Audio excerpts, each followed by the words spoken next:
is still going. Hmm. And then hopefully,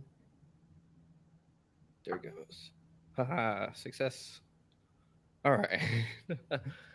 And can't forget the music.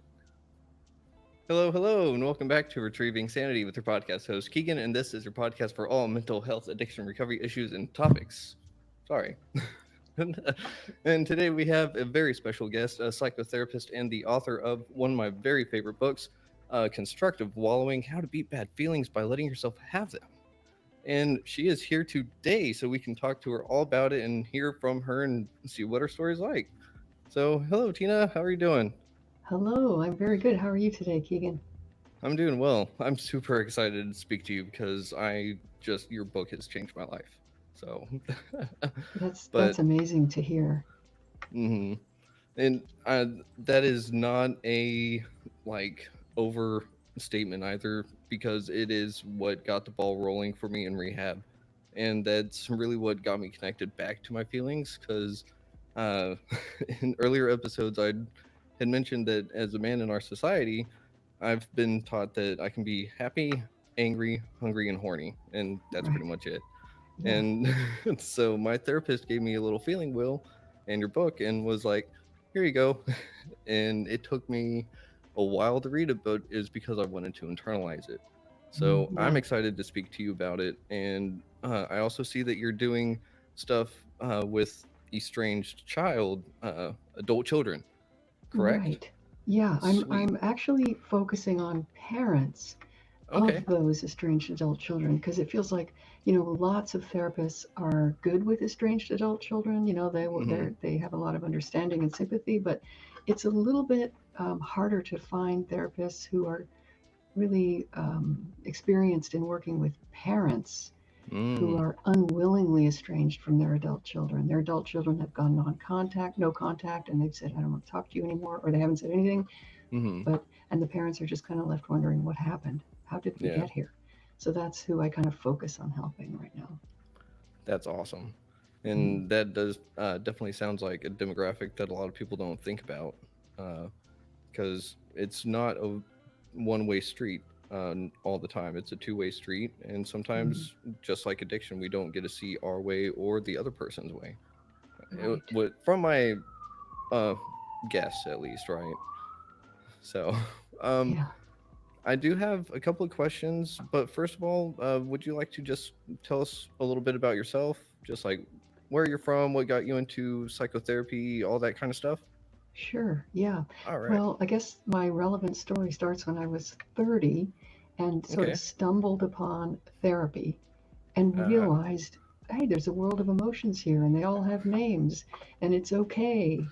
And I just had just an amazing experience in therapy, kind of coming home to myself, sitting with mhm, someone, another human being, my therapist, who found me just completely acceptable, even when I was being childish or sad or, throwing a fit, being angry. She kind of made sense of all of that with me and made me mhm, feel really okay, really like I was okay.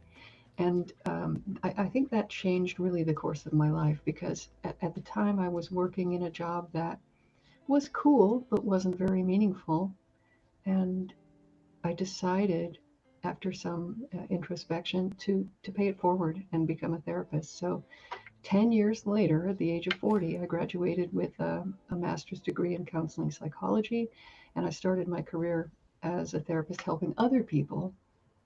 And wow. so my first book, Constructive Wallowing, was the result of having a lot to say, both personally because of my experience and also as a therapist, sitting with other Mhm, people struggling with difficult feelings. I mhm, felt like, why, I have to write all this down, you know? There was uh-huh, just so much there. So that's how Constructive Wallowing came to be. mhm. That is just way too cool.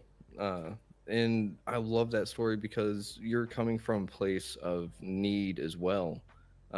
You have that gift of desperation, if you will. Right. And so you're able to really relate to those people that are on their last whim, that don't know where else to go and go, therapy, they're hesitant, they're apprehensive, but that's kind of the way society is nowadays, but less so. And it's great that you're stepping into that role to help normalize therapy and to help those that don't even know that they may need it, That's a like good way myself. of, yeah, that's a good way of putting it, to normalize therapy. I still feel like there's a stigma about it.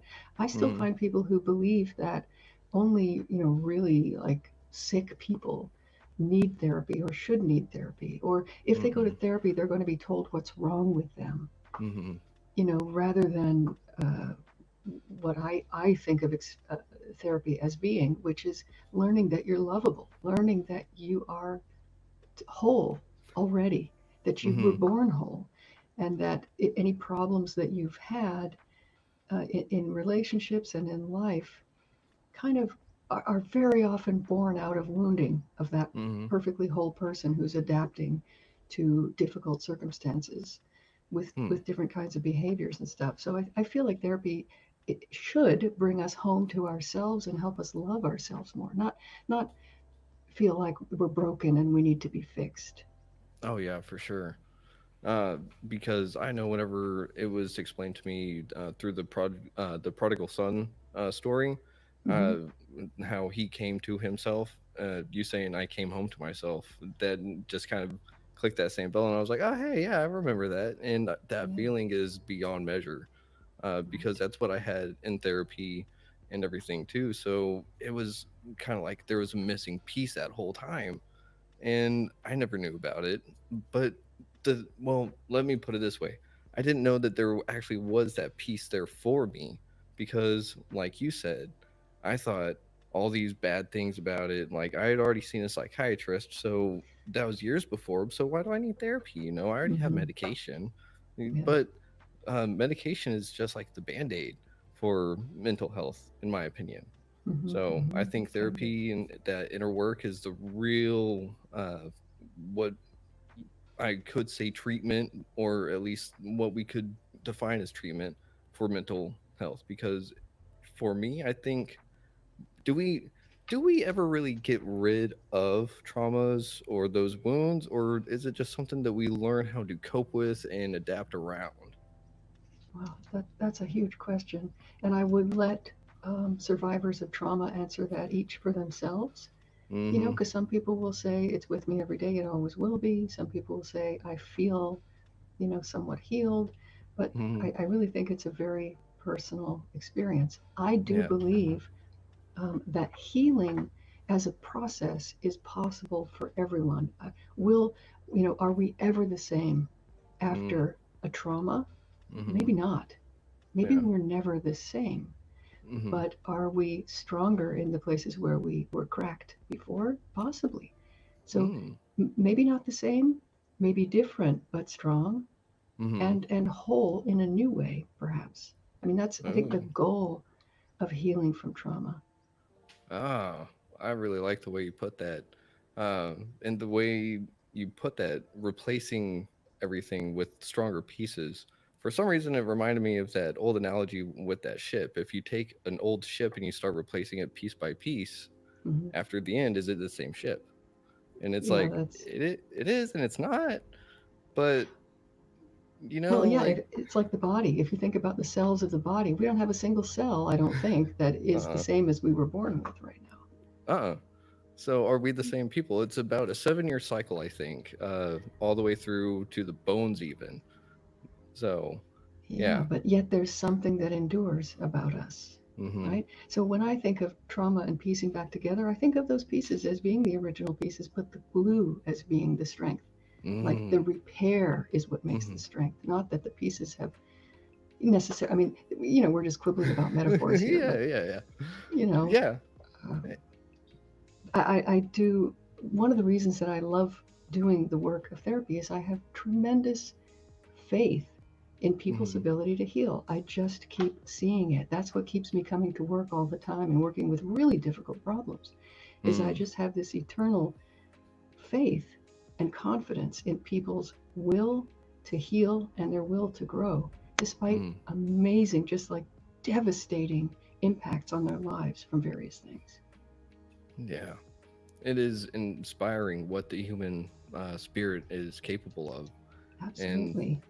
Yeah. determination, grit, all of that. And the deepest, darkest times, watching someone shine out of it is truly one of those things that makes everyone just go, I can do that too.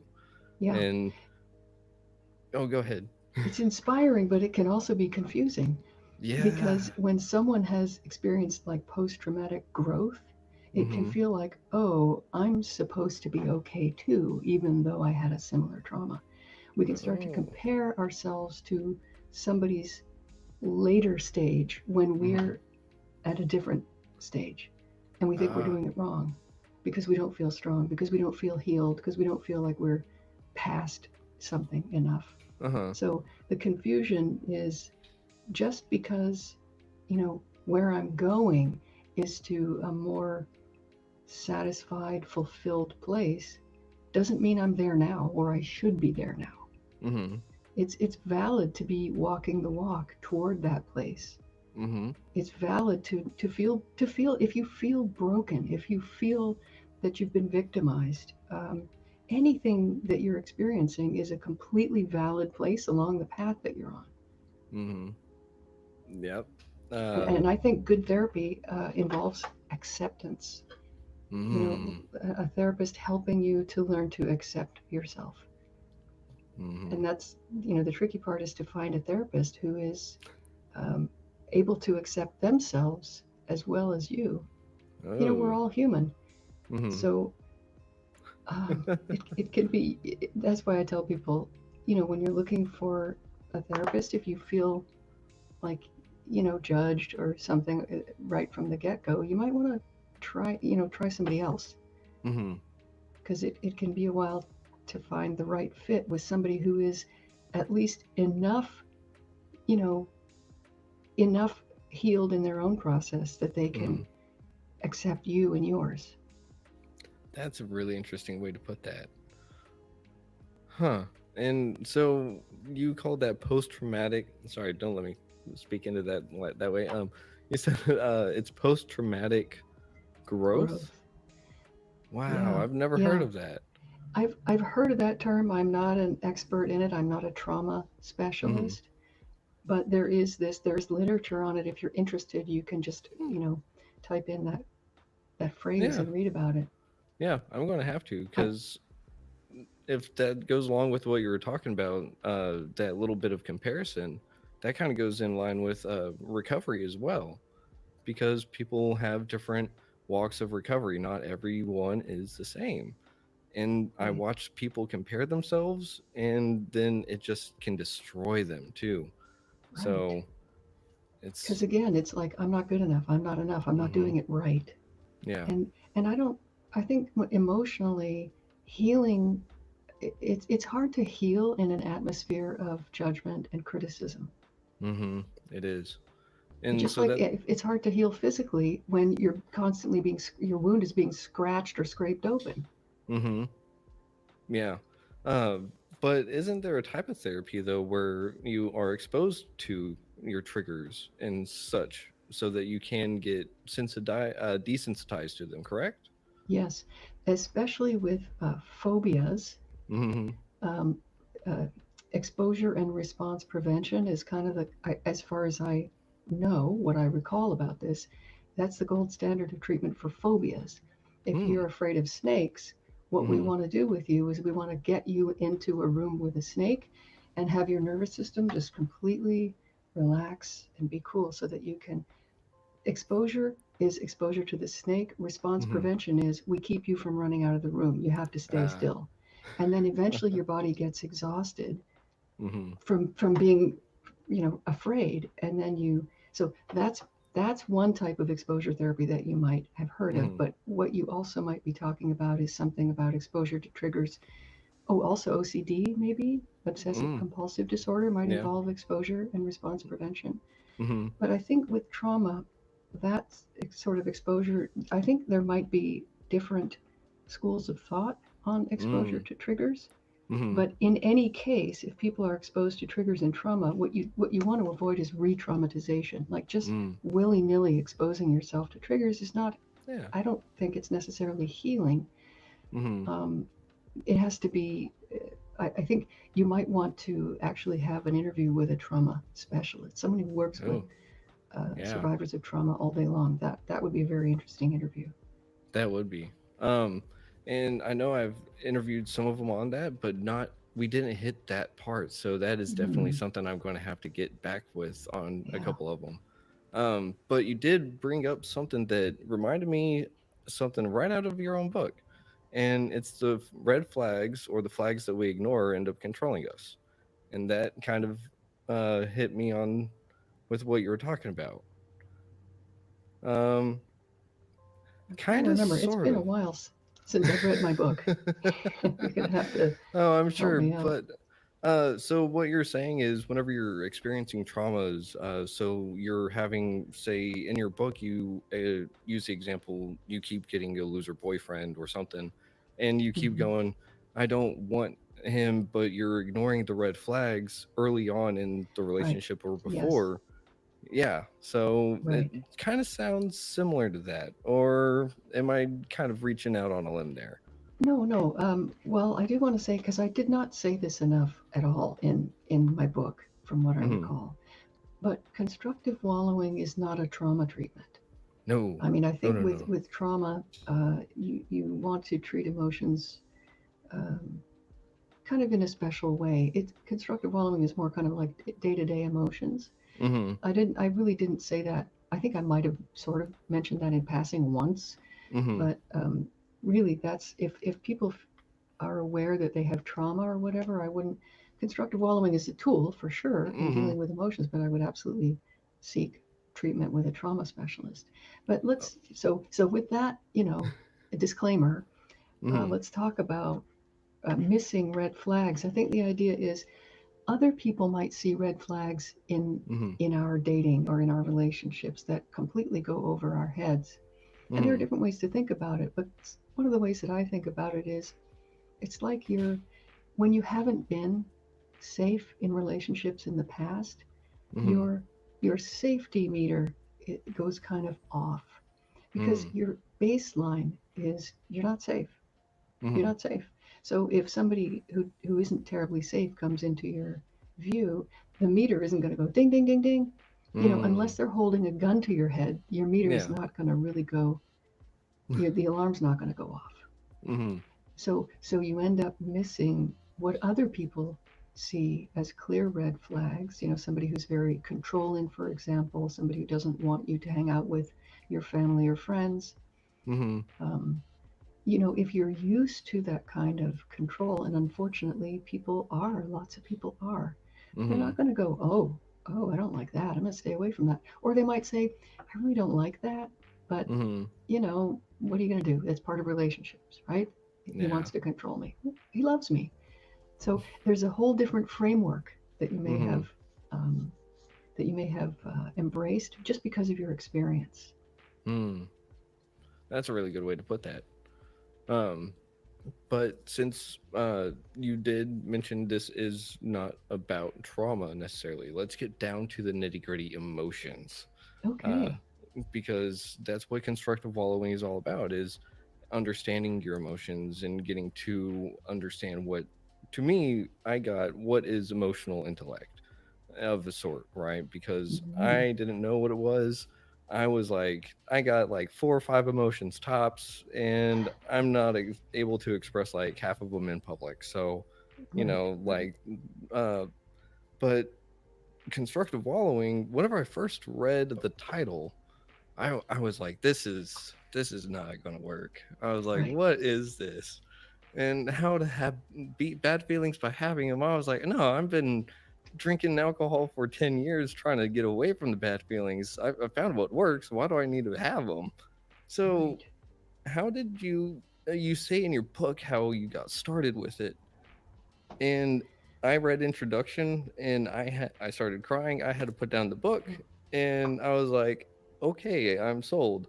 So what Wow. was it? So, well, sorry, let me ask you about that. So there Uh-huh. was a real sense of recognition there for you Mm-hmm. when you started reading that book. Something, Oh yeah. and I often say when a book, really touches you, it's because there's something in you that is so ready for that message that Mm-hmm. already knows what you're reading is true. Yeah. And so it sounds like it spoke to a part of you that spoke right back and said, yeah, I know. I know. Mm-hmm. Yeah, and that's why it took me like a month and a half to read your book, because I would read it and then I would put it down, I'd think about it for a couple days, and then I'd pick it back up, reread it, and then read a little bit more, and so on and so forth. And so I really internalized that book because I was like, there's so much good stuff in here, because that's what really got me into the mental health like advocacy and just sitting there wanting to be a therapist myself. Great, You great, and my therapist, y'all two were the factors that made me go like, I'm going to do whatever I can to help out, because if my emotions could hold me back so much, why are we not letting more people feel them? And right. You have such great qualities to be a therapist because the courage that it takes to read a book that has wallowing on the title, when that is the most dangerous thing you could think of to do, mhm, that is an amazing quality for a therapist to have. Because, your clients need to be able to trust that you've got their back, mhm, and you cannot have their back if you don't have your own. If mhm, you, if you don't have the courage to kind of look full in the face at your own insides and your own feelings, then what are you mhm, really doing with yeah. your clients? Ooh, Um, well, thank so you. yeah, and I want to say I often say this, that I wrote this book for people who would probably never read it, people who would look at the title and go, ugh, wallowing, ew, I don't want to do that. So it's Mhm. it's rare when they actually read it, but it's pretty gratifying. So now I've talked around in a circle and I've forgotten what the original question or point that you were making. No, you're totally fine, and I really appreciate that, because I just want to help, and I just have a great example to go by. So, but in your book, you told uh, the reader how you came about the truth technique and Yes. all of Okay. this. So, the truth technique is like the fruit of the book. Uh, and at first, I was like, reading it, I was like, man, I kind of like part of this, like, I know, but I wasn't acknowledging it that whole time. And then there was that test in the book where it was like, all right, here, do this. I did the test and I was like, all right, I got a high score. And then I flipped the page and I was like, oh no. The higher the score, the worse. And I got really high. But whenever I finally got to the truth technique, it all started to click. And I was like, oh. That's So, great. Yeah. yeah. So the truth technique, it's a five-part, not step, five-part process Hmm. that just kind of spells out the word. I fixed it, whittled it around so that it would spell out the word truth. It's just my attempt to operationalize something that is a truth that's been known since long before you and I were born. It goes Hmm. back at least to the 1960s with Alan Watts and his wonderful book, The Wisdom of Insecurity, and probably a Mm. lot further back than that as well. Just this idea that accepting emotions is the way to truly let them go. Mm. We try to let our feelings go by ignoring them, forgetting them, not thinking about them, and that of course keeps them stuck in place. Hmm. But accepting them without uh, resistance is hard. It's like, Yeah. here, punch me in the face, I won't move. That's what it's like to have to accept a negative emotion. Oh But if, yeah. if we can do that, that's how we master them. That's how we gain back control of ourselves and a sense of that we're in control of ourselves, Hmm. which is kind of what we're looking for, I think. We Yeah. don't want to be controlled by our emotions, and we don't want to find them scary and all of that. Hmm. So, would you like me to kind of walk through the truth technique? Yeah. Real quick, before we do, some people Yeah. might have got scared at the word emotion and Okay. went, I'm done listening, or maybe they're still listening. So, real quick, for me, I was terrified of big emotions and those negative ones, or quote unquote negative ones. Okay. And so, in your book, you told us a negative, or the peak of an emotion, happens and lasts for about 90 seconds. So, Maybe that. if y'all are listening and you're afraid, don't worry, it's going to be over soon enough. Yes. Yes. I don't know if this is in the book, but it probably is.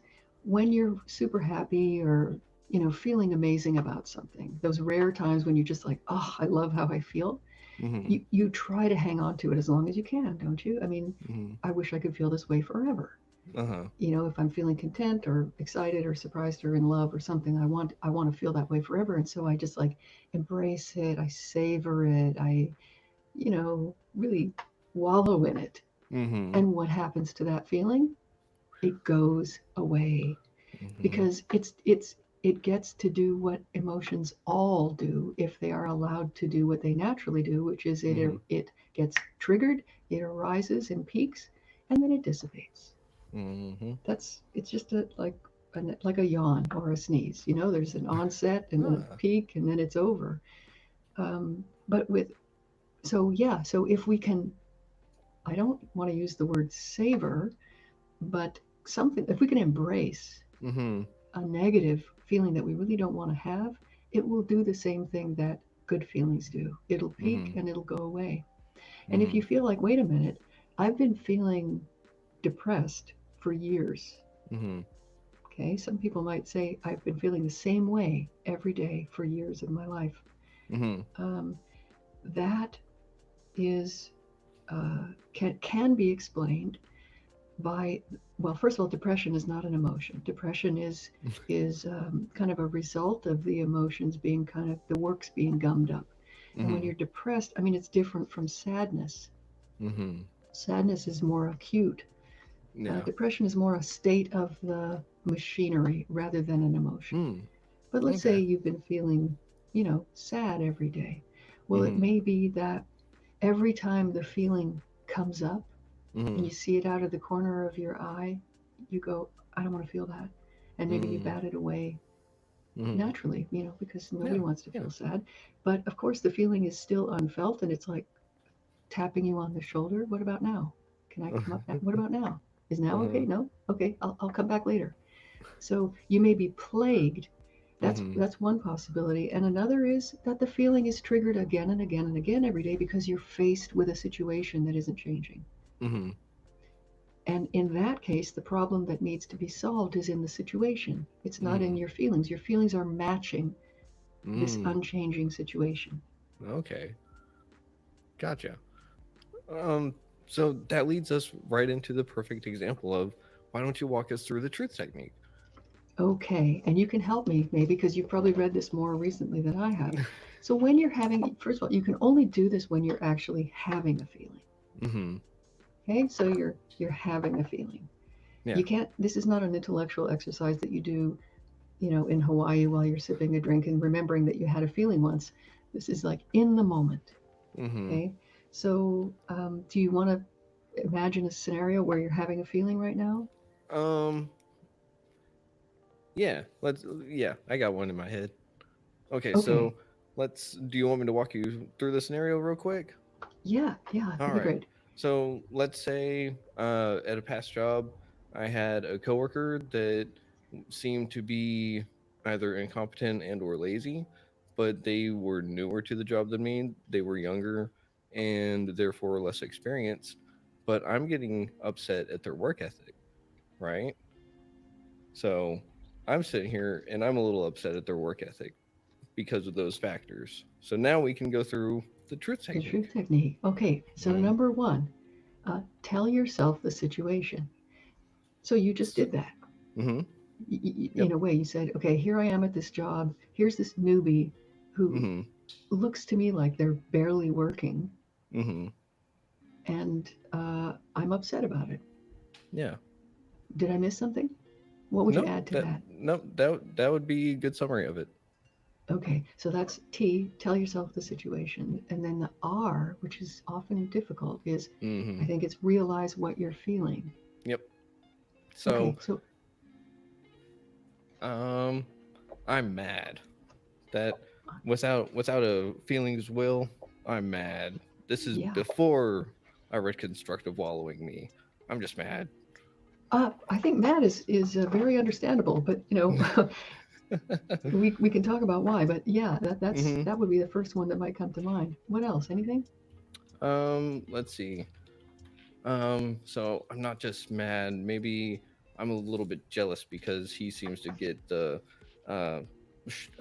big end of the stick. You know, he gets a lot of leniency boss sees him around, he doesn't tell him anything. But if I slack a little bit, I get yelled at immediately, that kind of thing. Totally. So, Yeah. yeah. Yeah. Okay, awesome. So you're mad and jealous. Mm-hmm. Yeah. Anything else? Um, I'd say that those are two good ones that we can kind of explore because they may not be what they actually say they are. Right, You right, know. right. Yeah. So it sounds like the first one that came to mind was mad, and that's very Mm-hmm. understandable. So then that was R. Then we Mm-hmm. get to the U, and the U is Mm-hmm. uncover self criticism. Mm-hmm. Do you So, remember what that one's about? yep. So self criticism is, why am I feeling mad? Well, I'm kind of feeling mad because, let's say, uh, he uh, gets paid the same amount of money and he has less experience than me, right?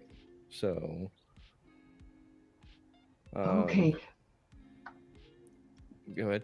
sorry about this. That sounds like try to understand yourself. Oh yeah, sorry. Yeah. So uncovering self criticism is like, but when you This is started a by hard one. saying, why do I feel this way? Mm-hmm. Yes, sometimes that can be said in a very self critical way. What's wrong with Mm-hmm. me? Why am I being so petty? Mm-hmm. I shouldn't feel this way. Yes, that's right. That's right. So, Yeah, why am I so angry? Why am I jealous? Um, and I'm so, then, oh, go ahead. Sorry. well, just like I'm so small minded, or I'm not Mm. patient, or, I Oh should be yeah. nicer to him or Oh her.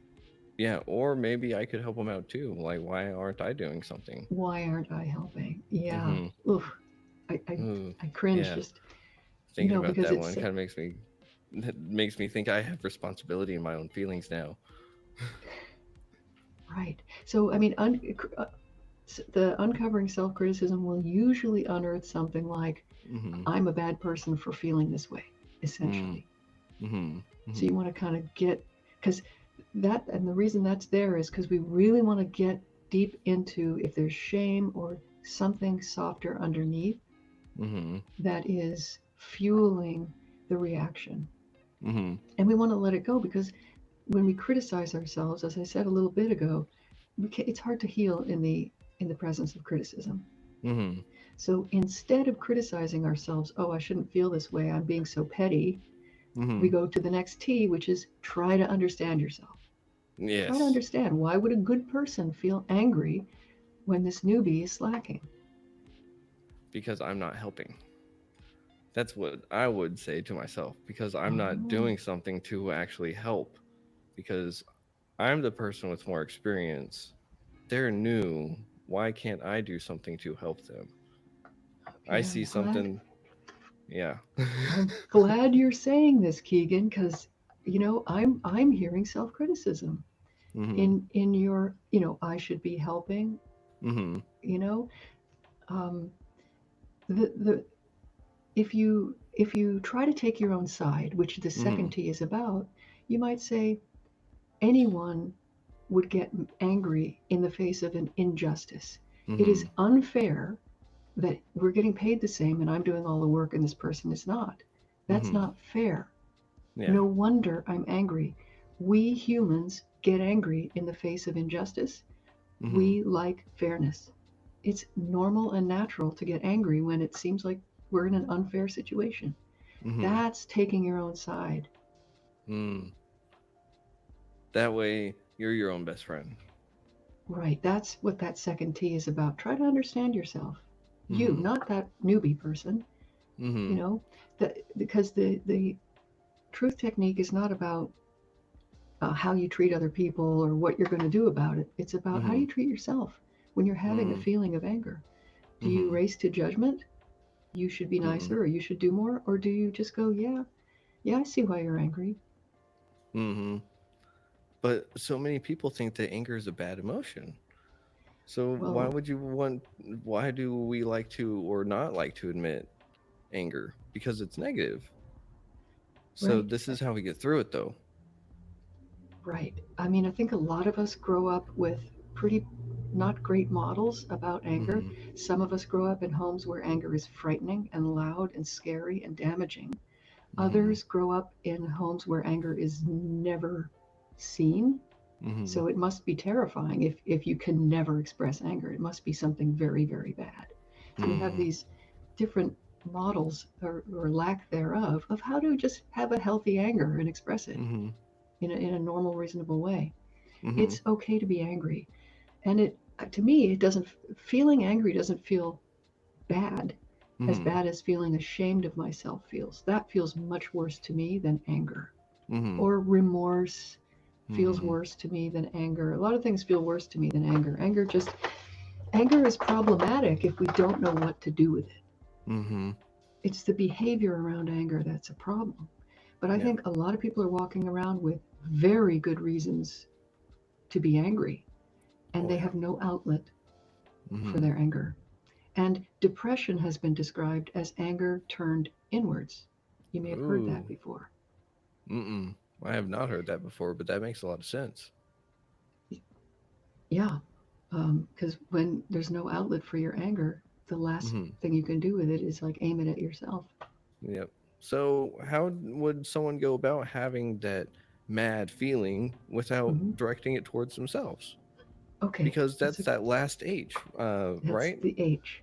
Right, is have the feeling.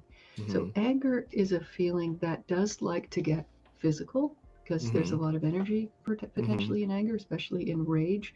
That's where pillows come in, yelling in a soundproof room, taking self defense classes where you can just Mm-hmm. beat the crap out of somebody in a Michelin Man outfit.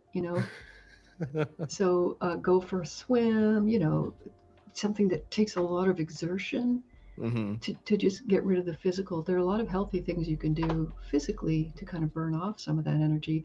But I think Mm-hmm. one of the most important things you can do is to acknowledge and understand and be okay with the fact that you're angry and good people get angry. There is some Mm-hmm. research that gets thrown at me when I talk about this, and it's like research that showed that Mm-hmm. allowing people to be angry just makes them angrier. And Mm. if you actually read the study, Mm-hmm. what happened was people were made angry and there was no acknowledgement, no visibility, no Mm. attempt to meet them where they were, and that does make you angrier. It's like the Mm-hmm. the shouting at the wind and or the lack of whatever you call it. I'm not good with analogies, but it's the lack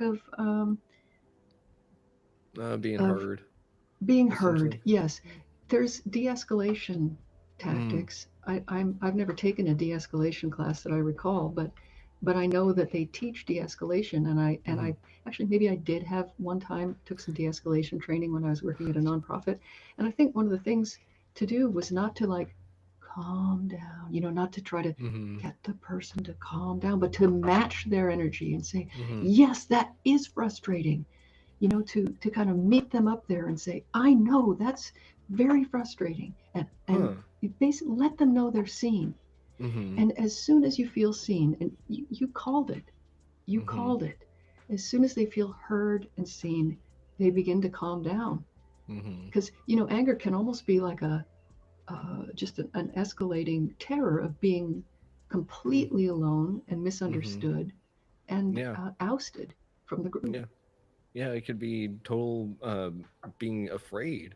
It could just be fear. Yes, Um, yes. because I've learned a lot that anger or some other emotions I've had are secondary emotions. They may not be the actual cause. And so that's why I'm kind of glad that you were able to sit there and back me up on that technique, because that's what my therapist did the first time too. Because she was like, no, no, no, no, go back. And I was like, but and I have a feeling that that's the way a lot of people would work through this, Mhm. because it makes sense, because that's the way that my brain just kind of works, but that's because of the conditioning it's had. Right, right. So, That's why, I think I put a number of examples in the book, but if there's not something that's kind of exactly like what you're going through, it can be hard to hmm overlay on your own. So it's good to practice and maybe to have a partner to practice with. hmm But I Um, love oh, that go you're ahead. that Go ahead. you're mentioning that anger is a secondary emotion. Mm-hmm. It so often is. I mean, I think pure anger as a primary emotion comes from a sense of injustice, and that's the Mm. whole of it. I think injustice equals anger. Any other anger that comes up, like angry at people moving in next door who I don't like the look of them? I mean, there can be certainly fear underlying that. I don't know how to talk Mm-hmm. to those people. I've never met Mm-hmm. someone like that. What's going to Mm-hmm. happen? Are they? Am I in danger? So Mm-hmm. I'm angry that they moved in next door to me because I'm Yeah. afraid of them. Yeah. So that fear is a perfect example of a primary emotion that anger might masquerade as. Mm-hmm. And that's the thing, is that working through those emotions really lets me know where they stand in me, because once one dissipates, then the other one popped up.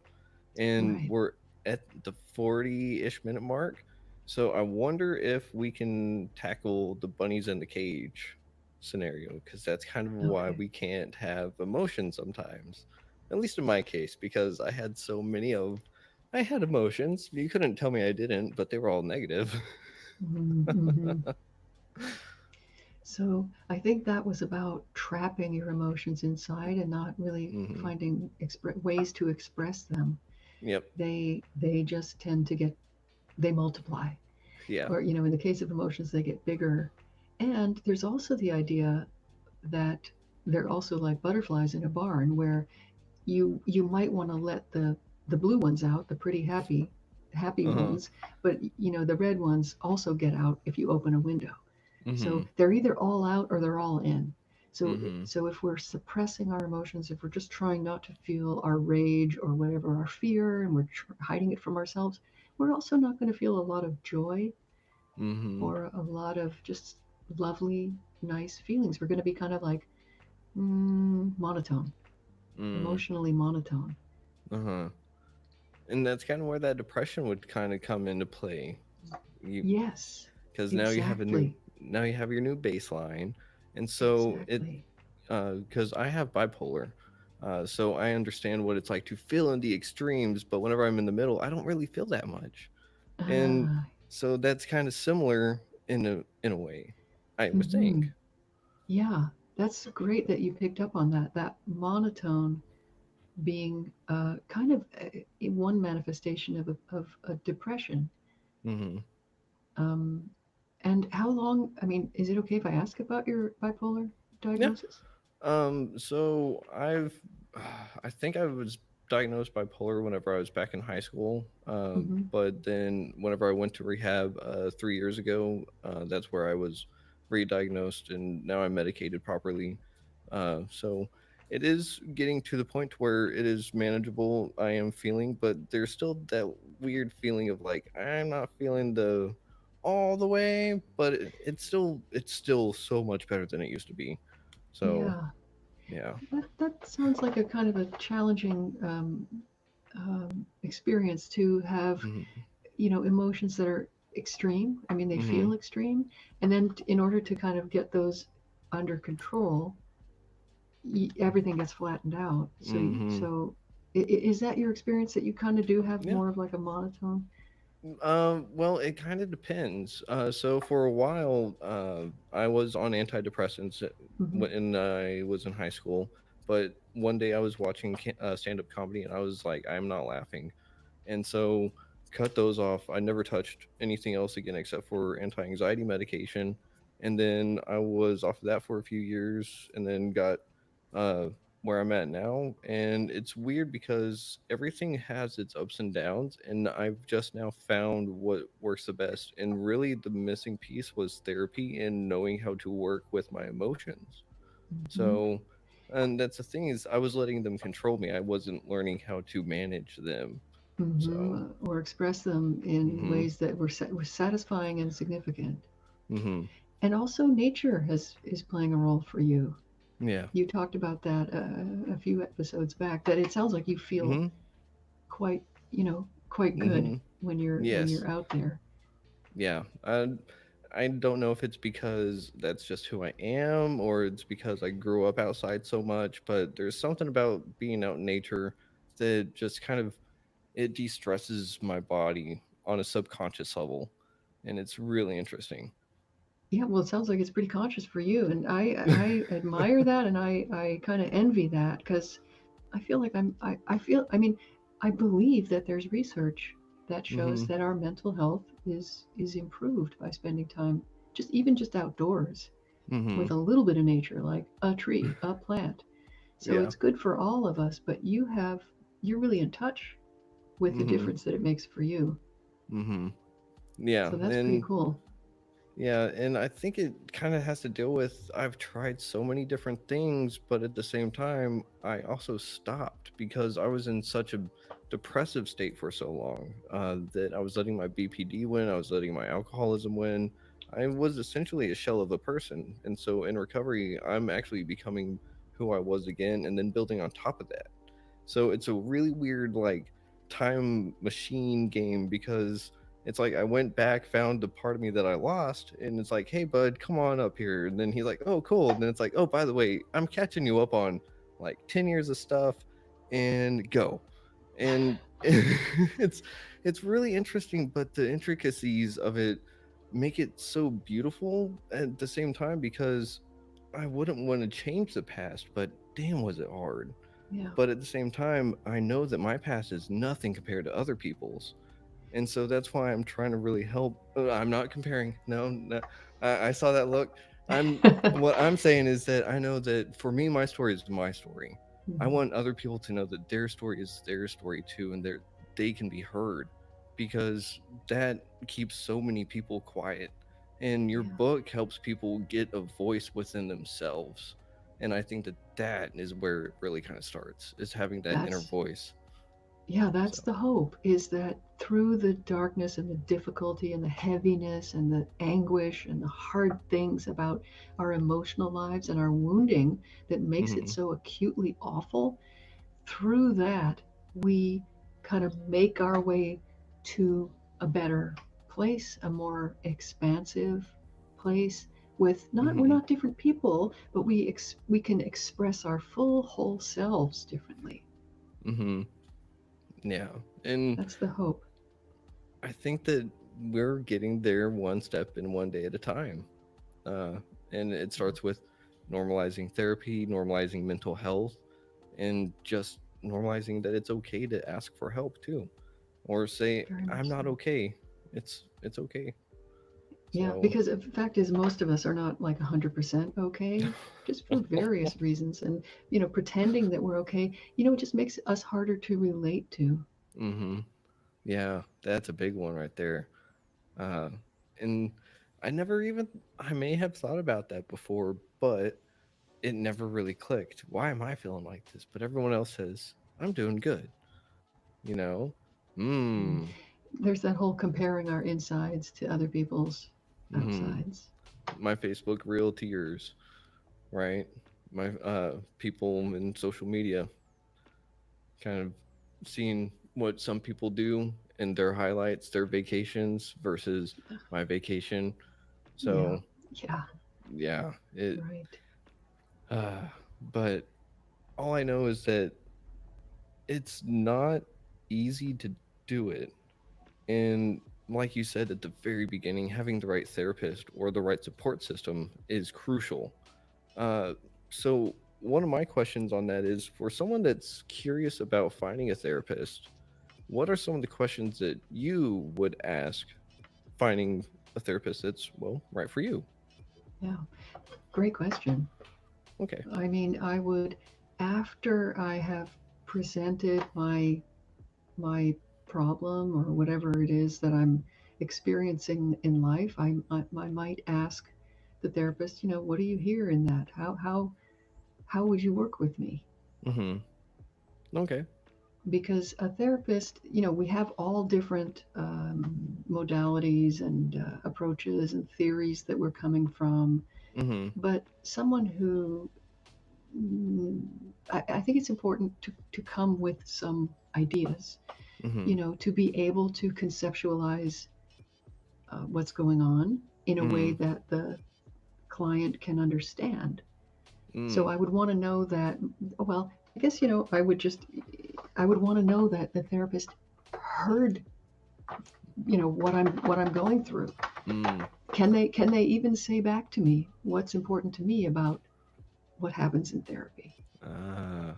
So just can they reflect me, Mm-hmm.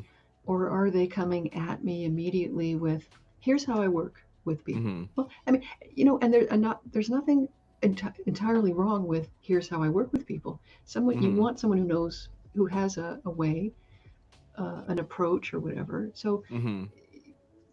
it's not black or white. You want to feel through, is this person responding to me? Are they Mm-hmm. talking to me, or am I like a little toffee in a machine that's getting stamped as I go Mm, through? yeah, that's a big one right there. You definitely want to be treated like a person, not a number. A Um, unique person. a unique person. Ooh, that's even Yeah. better.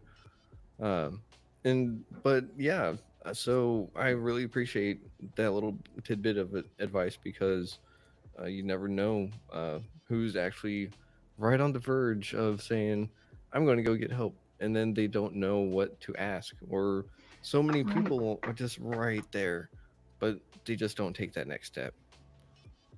Right. So, I think that's true, and it's tragic. And mm, yeah, you want to feel like your therapist, isn't judging you. Basically, yeah, here's the thing: if you talk, sit down with a therapist, and you talk, and you have an uneasy feeling, mm-hmm, that you just have an uneasy feeling about them, mm-hmm, and it's not, oh, this person actually cares about me, and that's uncomfortable. If it's uh-huh, kind of just like, not sure I can trust this person because of little things or whatever, uh-huh, that's I think it's important to listen to your mm-hmm, inner voice, yeah, because no matter what you've been through, I feel like there's always, deep down, there is an inner voice that is super wise and knows exactly what you need and what you need to stay away from. mm-hmm, yeah, and it's just learning how to tune into that voice and hear it out sometimes. Yeah. Because I know that I've heard it whenever I was going through the truth technique. Like, just what is that feeling that I'm having? Oh, that's jealousy. Oh, that's shame. Oh, okay. and, then, and then Yeah, it's like, but it and takes a lot some, of courage to do yeah, that. yeah. And then sometimes I instantly know what I need, but it was the exact same thing that I was avoiding.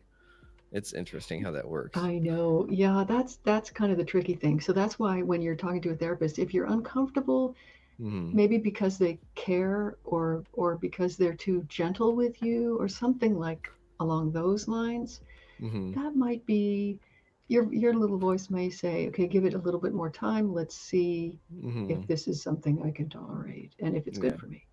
Yeah. So having a little voice that's a little colorblind. Yeah. Just it's a green flag. It might be a red flag, but hang Yeah, on. not sure. There's a flag, but I'm not sure. Yeah, Yeah. certainly give it enough time to know, to have a Okay. sense like, okay, I kind of get that I don't feel good about myself. Hmm. Gotcha. If that's the case. Hmm. Okay. Am I Uh, breaking up? you did for just a second. Okay. So, I mean, if you feel like you don't feel good about yourself after Hmm. talking to a particular therapist, that's kind of a bad sign. Gotcha. Yeah. Unless it's that you feel ashamed that you opened up so much, in which case, it may be just par for the course. It's so hard to give a It hard is. and fast rule about this, except for listen to yourself and give it enough time to know how you feel. And I think some people needed to hear exactly that though. So, uh, I mean, you are the therapist. You are knowing what some people's inner gut is telling them before they even know it. I would say, eh, Hmm, you have a maybe. good radar. You have a you have a good roadmap. You can say, yeah, Yeah. because Yeah, also, this reminds me, there's also a danger of getting ahead of the ooh, client as a therapist, or even as a friend, getting ahead of mm, your friend before they're ready to hear something or know something about themselves. That's a ooh, that's a problem when you're trying to help somebody grow, mm, change, heal, whatever, is getting ahead of them.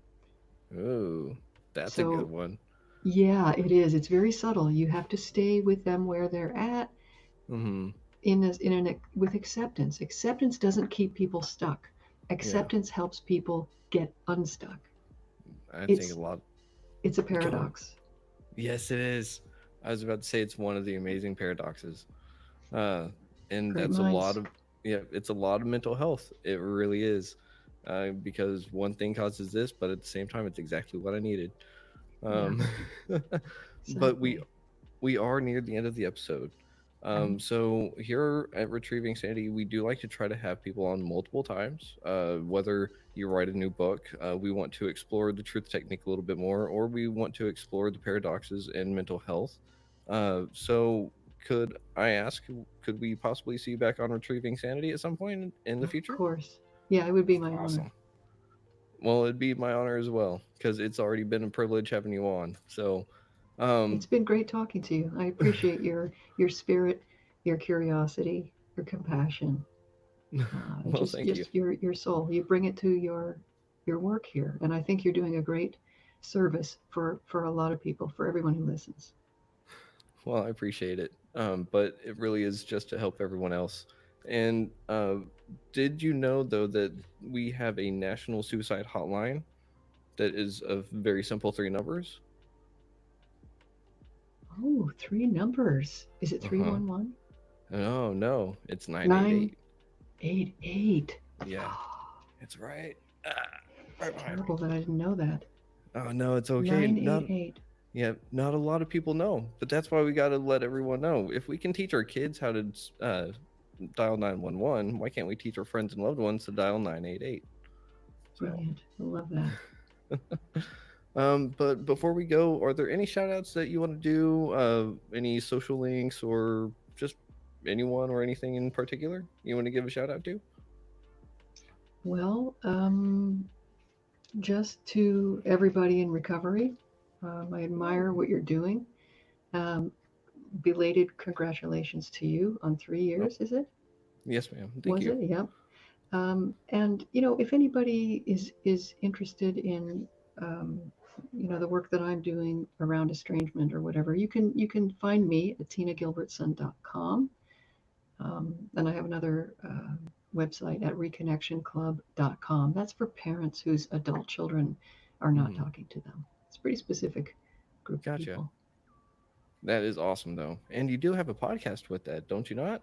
Yeah, I do. It's the Uh, Reconnection Club podcast, also for that same group of people whose adult children are not talking to them. So the Reconnection Club podcast is available wherever you get your podcasts.